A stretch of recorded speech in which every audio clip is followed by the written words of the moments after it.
AITUC అనుబంధ సంఘం AP municipal workers union Kakinada committee ఆధ్వర్యంలో బుధవారం కార్మికుల సమస్యలు పరిష్కరించాలని కోరుతూ municipal corporation health officer doctor Prithvi Charan కు వినతి పత్రం అందజేశారు. ఈ సందర్భంగా ఏఐటీయూసీ జిల్లా ప్రధాన కార్యదర్శి తోకల ప్రసాద్ మాట్లాడుతూ మున్సిపల్ పారిశుద్ధ్య కార్మికులు తమ న్యాయమైన డిమాండ్స్ పరిష్కరించాలని, జీతాలు పెంచాలని వారం రోజుల పాటు సమ్మె చేయడం జరిగిందని ఆయన చెప్పారు. కార్మికుల సమస్యలు పరిష్కరించకపోతే భవిష్యత్తులో ఆందోళన, ఉద్యమ కార్యాచరణ చేపడతామన్నారు.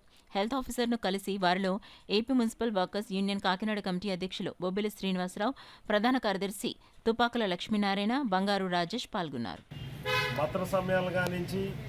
అలాగే వీళ్ళు నియమిస్తున్న పనుల గురించి అన్నీ కూడా కొంత అస్తవ్యస్తంగా ఉన్నాయి. అవన్నీ కూడా సక్రమంగా అమలు చేయాలని చెప్పేసి లెటర్లు ఇవ్వడం జరిగింది. అలాగే ఇవాళ అదనపు పోస్టులు నియమించే వాళ్ళు ఎవరైనా సరే మొదటగా ఆఫీస్ కార్యాలయాలు కానీ ఇంకో చోటు కానీ పురవించాలన్నా సీనియర్లకి ప్రాధాన్యత కల్పించి వాళ్ళకి పదోన్నతి కల్పించాలని చెప్పేసి మా మున్సిపల్ కార్మిక సంఘం తరఫున డిమాండ్ చేస్తూ ఉన్నాం.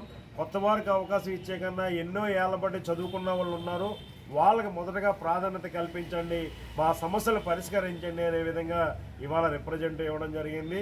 అలాగే ప్రతి నెల 3వ శుక్రవారం మున్సిపల్ కార్మికుల సమస్యల మీద మీటింగ్ పెడతామని చెప్పేసి తెలియజేయడం జరిగింది. కానీ ఇవాళ వరకు కూడా ఒక్క మీటింగ్ కూడా నిర్వహించలేదు. మా సమస్యలు అలాగే ఉన్నాయి.